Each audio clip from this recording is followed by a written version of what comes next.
मंडळी 2012 मध्ये पुण्यातील जंगली महाराज रोडवरील साखळी बॉम्बस्फोट प्रकरणात हत्यारे पुरवल्याचा ज्याच्यावर आरोप होता तो व्यक्ती म्हणजे अस्लम शब्बीर शेख उर्फ बंटी जहागीरदार. 12 वर्ष तुरुंगात राहिल्यानंतर 2023 मध्ये त्याला जामीन मिळाला होता. बुधवारी 31 डिसेंबर 2025च्या दिवशी त्याची अहिल्यानगरच्या श्रीरामपूरमध्ये भर दुपारी गोळ्या झाडून हत्या करण्यात आली. या थरारक घटनेचा सीसीटीव्ही व्हिडिओ सध्या सोशल मीडियावर व्हायरल होतोय, ज्यात तोंडावर मास्क परिधान केलेले दोघे जण गोळीबार करून मोटारसायकलवर पळून जाताना दिसतायत. या घटनेनंतर श्रीरामपूर शहरात तणावाचं वातावरण निर्माण झालंय. दरम्यान बुधवारी रात्री बंटी जहागीरदारचा मृतदेह शवविच्छेदनासाठी छत्रपती संभाजीनगर मधील घाटी रुग्णालयात आणण्यात आला होता.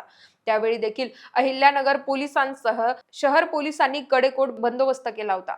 तर हा बंटी जहागीरदार होता कोण, बुधवारी त्याच्या सोबत काय घडलं आणि त्याच्या हत्येचं कारण काय सांगितलं जात आहे तेच जाणून घेऊयात या व्हिडिओच्या माध्यमातून. नमस्कार, मी पूजा आणि आपण पाहतायत देदनका. 53 वर्षीय बंटी जहागीरदार हा श्रीरामपूर मधील वार्ड नंबर 2च्या परिसरात राहत होता. पुणे साखळी बॉम्बस्फोट प्रकरणात तो आरोपी होता. मुंबई येथे त्याच्या विरुद्ध दहशतवाद विरोधी पथकानं गुन्हा दाखल केला होता. शस्त्र पुरवणे, मोक्का या व्यतिरिक्त वेगवेगळ्या पोलीस ठाण्यात त्याच्यावर गंभीर गुन्हे दाखल होते. यातील काही गुन्ह्यातून तो निर्दोष सुटला होता, पण तरीही आपल्यावर सातत्याने आरोप होत असल्यानं तो स्वतःला शक्यतो सीसीटीव्हीच्या निगराणीखाली ठेवत असल्याचं बोललं जात आहे. बंटी जहागीरदार याच्या कुटुंबाला राजकीय पार्श्वभूमी देखील आहे. त्याची आई राष्ट्रवादी काँग्रेसची नगरसेविका राहिल्याचं सांगण्यात येत आहे. नुकत्याच झालेल्या श्रीरामपूर नगर परिषद निवडणुकीत त्याचा एक निकटवर्तीय काँग्रेसच्या तिकिटावर नगरसेवक म्हणून निवडून आलाय. त्यामुळे त्याची हत्या ही राजकीय सुडाच्या भावनेतून झाली, वैयक्तिक वादातून झाली की मग वेगळ्याच कारणानं झाली, याबद्दल सध्या वेगवेगळ्या चर्चांना उधाण आलंय. पण बुधवारी त्याच्यासोबत नक्की काय घडलं, तर दुपारी 2:30 वाजेच्या सुमारास बंटी जहागीरदार आणि त्याचा एक साथीदार दोघेजण स्कूटीवरून चालले होते.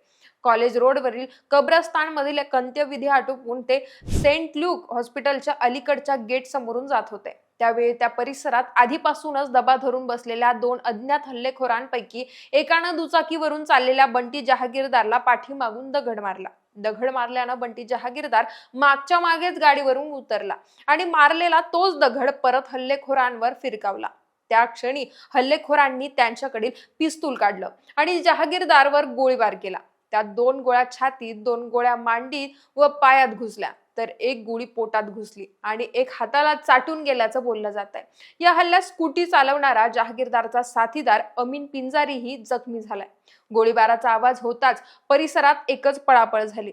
या घटनेचा आता सीसीटीव्ही व्हिडिओ समोर आलाय, ज्यात हल्लेखोर त्यांच्या मोटारसायकलवरून पळून जाताना दिसतायत. याशिवाय दुसरा एक व्यक्ती देखील ही घटना त्याच्या मोबाईलमध्ये शूट करताना सुद्धा दिसतोय.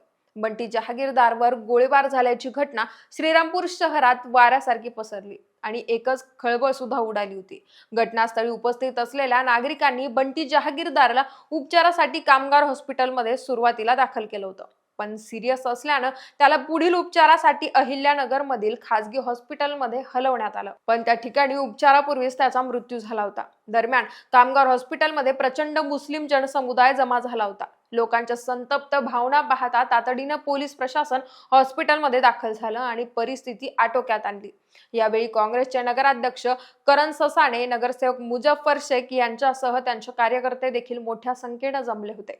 श्रीरामपूर मधील वॉर्ड क्रमांक 2च्या परिसराला तर पोलीस छावणीचं स्वरूप आलं होतं. हल्लेखोरांच्या अटकेसाठी जमावानं पोलीस स्टेशनला देखील घेराव घातला होता. दरम्यान या प्रकरणात पोलिसांनी 5 टीम तयार केल्या असून आरोपी लवकरच पकडले जातील. लोकांनी शांतता राखावी, शहरात पोलीस बंदोबस्त वाढवलाय, कुठेही अनुचित प्रकार घडणार नाहीये याची काळजी घ्यावी असं आवाहन पोलीस अधीक्षक सोमनाथ घारगे यांनी केलं होतं. तर दुसरीकडे बंटी जहागीरदारचा मृतदेह रात्री उशिरा शवविच्छेदनासाठी छत्रपती संभाजीनगरच्या घाटी रुग्णालयात आणला होता. त्या ठिकाणीही लोकांनी गर्दी केल्यानं पोलिसांचा कडक बंदोबस्त होता. मृतदेहाचं सीटी स्कॅन करून शवविच्छेदन करण्याचा निर्णय घेण्यात आल्याचंही समजलंय.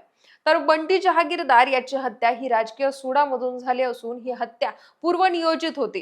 पोलिसांनी याचा तपास करून हत्या करणाऱ्यांचा शोध घेतला पाहिजे अशी मागणी बंटीचा चुलत भाऊ रईसनं केली आहे. त्यामुळे या घटनेतील हल्लेखोर नक्की कोण होते, त्यांना अटक केव्हा केली जाते आणि हत्येचं नेमकं कारण काय समोर येतं ते पाहणं आता महत्त्वाचं असणार आहे. बाकी या घटनेवर तुम्हाला काय वाटतं, तुमच्या प्रतिक्रिया आम्हाला कमेंट्सच्या माध्यमातून कळवा आणि देदनकाला सबस्क्राईब करायला विसरू नका.